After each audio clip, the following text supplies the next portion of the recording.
Hey there, legends. Welcome back to the channel. If you love epic stories and incredible history, you're in the right place. Today, we're talking about one of the most iconic figures in Scotland's past, Robert the Bruce. From daring battles to fierce rivalries, his story's packed with drama, power, and triumph. Make sure you hit that subscribe button, smash the like and ring the bell, because you won't want to miss a second of this incredible journey. Let's jump into the life of a king who fought for freedom and changed history forever. Number 1. A noble birth in a time of turmoil. Robert the Bruce was born in 1274, the son of Robert de Bruce, a prominent nobleman in Scotland, and Marjorie, the daughter of one of Scotland's most powerful lords. His family, the Bruces, was part of the Scottish aristocracy and held significant lands in both Scotland and England. However, Robert's birth took place in a time of great instability for Scotland. In the late 13th century, Scotland had enjoyed relative peace under King Alexander III, but in 1286, King Alexander's untimely death left the kingdom without a clear heir. The crisis deepened after the sudden death of the Maid of Norway, Margaret, in 1290, who was the designated heir. Scotland was left with a fractured leadership structure, divided between competing factions of nobles, all claiming the right to the throne. The situation grew more complicated when England's King Edward I, known as Longshanks, offered his assistance in mediating the succession crisis. But Edward I wasn't offering help out of the kindness of his heart. He saw an opportunity to expand his power, and, by 1291, he managed to place himself as the overlord of Scotland, compelling the Scottish nobility to recognize his authority. This placed Scotland in a position of subjugation, controlled by the English king, and set the stage for Robert the Bruce's future involvement in the fight for Scotland's independence. The young Robert, though born into privilege, was raised in a land where the rights of nobles were in constant contest, and where the idea of freedom was starting to gain momentum. Robert's family had a complex relationship with England. They were tied to the English crown through marriage and land, but also had deep roots in Scottish nobility. This dual allegiance would shape Robert's early life and would later become one of the most defining aspects of his reign as king. Number 2. England's growing power over Scots. And Edward I's assumption of power over Scotland created a tense environment. In 1292, after much negotiation, Edward declared John Balliol as the King of Scotland. While Balliol was a figurehead on the Scottish throne, Edward I exerted overwhelming control. The Scottish nobles, hoping for some autonomy under the English king, quickly realized that their sovereignty was being eroded. Edward made several key moves to assert his dominance.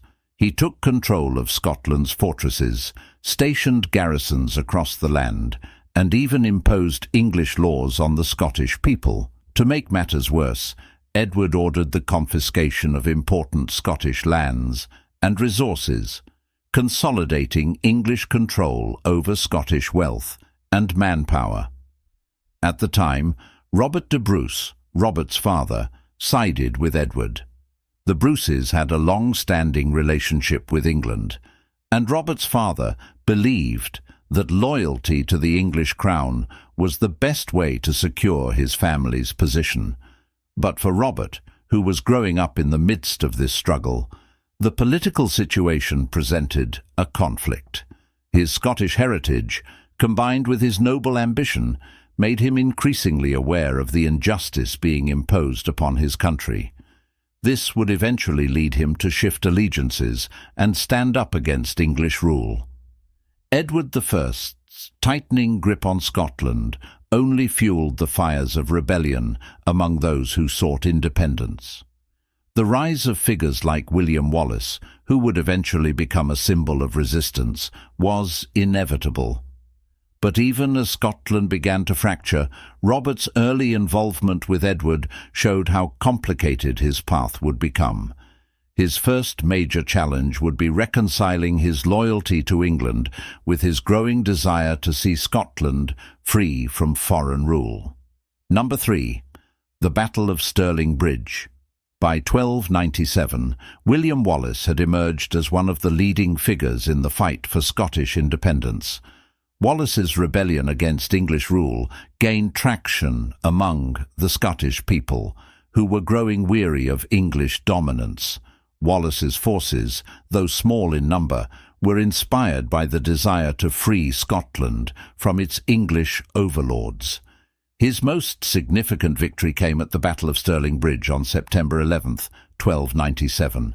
Wallace's forces, numbering around 5,000, faced an English army of roughly 10,000. Despite being outnumbered, Wallace's army made effective use of Scotland's terrain and employed innovative tactics. The narrow Stirling Bridge was a key point of the battle.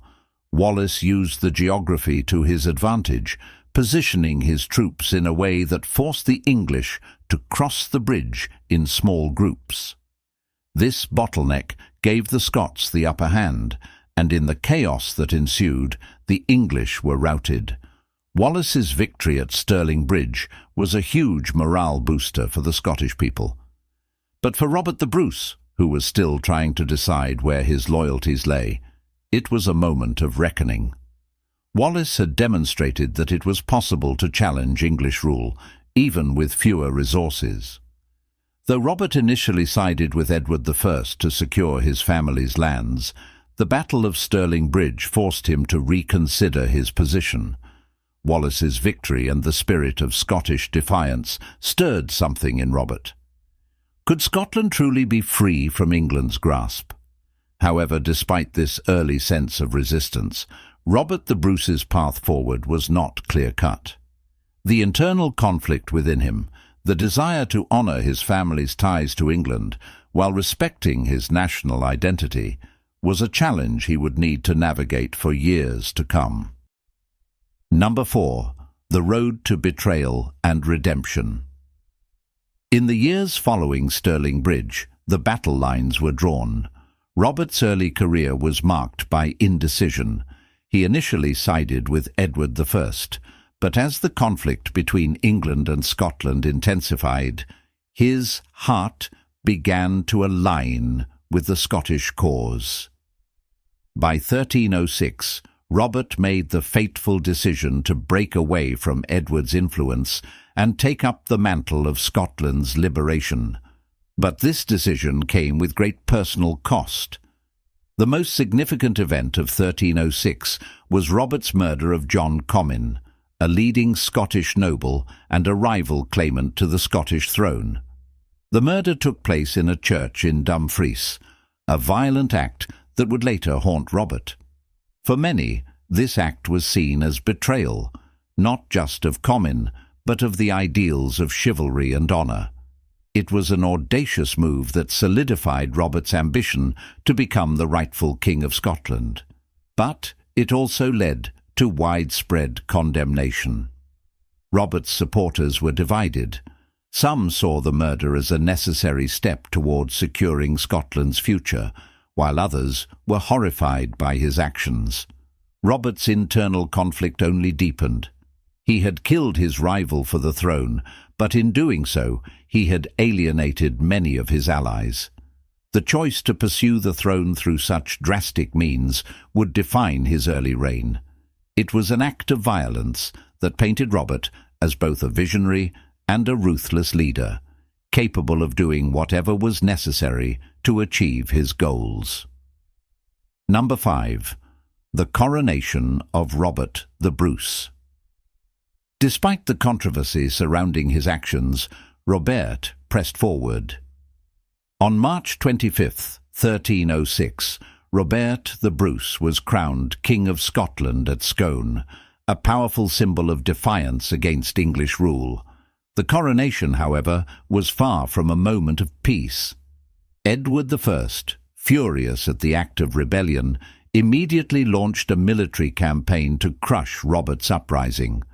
For Robert, this was just the beginning of a long and arduous journey.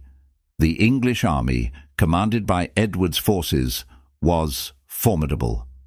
Robert's forces were small and unseasoned, facing an enemy much larger and better equipped.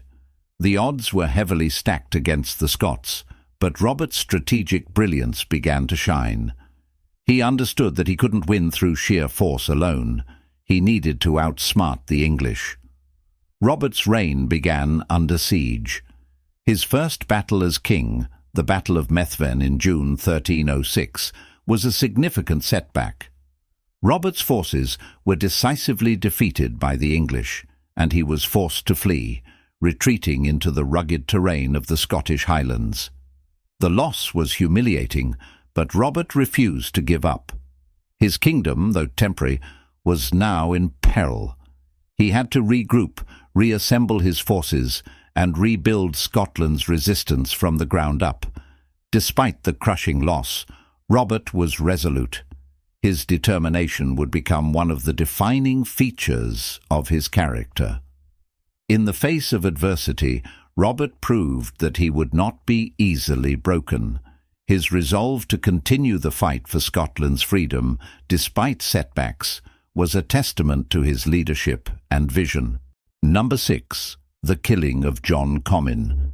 The act of killing John Comyn remains one of the most controversial moments in Robert's rise to power. The killing took place in 1306 at the Greyfriars Church in Dumfries, a shocking act of violence in a sacred space. Robert's decision to murder Comyn, a rival for the throne and a fellow Scot, marked a pivotal moment in the history of Scotland's struggle for independence. This act of violence was not just a personal vendetta, it was a political move. Comyn, although a fellow Scot, had pledged allegiance to the English crown and was a major obstacle to Robert's claim to the throne. The murder solidified Robert's resolve to be Scotland's rightful king, but it also created a moral and political dilemma. Many Scots were horrified by the murder, viewing it as a betrayal of the sacred trust of leadership. Some of Robert's own supporters were reluctant to follow him after the event. However, in the grand scheme of history, the murder of Comyn proved to be a turning point. Robert had now made a decisive move to claim the throne. He was no longer just a nobleman with a claim. He was now the King of Scotland, despite the heavy cost of his actions. The murder solidified his position, even as it cast a shadow over his future reign. Number 7. Robert's final years and death. Robert the Bruce's final years were marked by a decline in health. He suffered from an illness that would eventually take his life in 1329, at the age of 54. Despite his deteriorating condition, Robert remained committed to his duties as king, overseeing the affairs of the kingdom until his final days. On his deathbed, Robert's final wish was for his heart to be taken on a crusade to the Holy Land. His heart, symbolizing his unyielding spirit, was eventually carried by Sir James Douglas. Tragically, Douglas was killed before completing the journey, but Robert's heart was returned to Scotland, where it was buried alongside him. Number 8. The impact of Robert the Bruce's legacy. The impact of Robert the Bruce extended far beyond his reign. His achievements served as a beacon of hope for the Scottish people, inspiring future generations to strive for freedom and independence. Robert's victory at Bannockburn and his role in securing Scotland's sovereignty were crucial moments in the nation's history. Even today, Robert the Bruce is celebrated as one of Scotland's greatest kings, a symbol of national pride and resilience. His legacy continues to resonate in the hearts of Scots, who remember him not just as a king, but as a man who led his people to freedom. Number 9. The enduring spirit of Robert the Bruce. Robert the Bruce may have passed from this world, but his spirit endures. Through his vision, leadership and sacrifices, Robert changed the course of history and left an indelible mark on Scotland and the world. He was not just a king, he was a symbol of hope, courage, and the unbreakable will of a people fighting for their freedom. As we reflect on Robert the Bruce's life, we remember not only his military victories, but also the heart of a man who stood firm in the face of adversity and led his nation to triumph. And there you have it, the incredible story of Robert the Bruce, the man who defied the odds, fought for Scotland's freedom, and became a true symbol of perseverance and leadership. From humble beginnings to becoming one of the most legendary kings in history, Robert's journey reminds us all that with determination, anything is possible. If you enjoyed this epic tale, don't forget to hit that like button, drop a comment below with your thoughts on Robert's story, and share this video with your friends. And of course, if you're new to the channel, make sure to subscribe and ring that bell so you never miss out on more history-filled adventures. Thanks for watching, and we'll see you in the next one.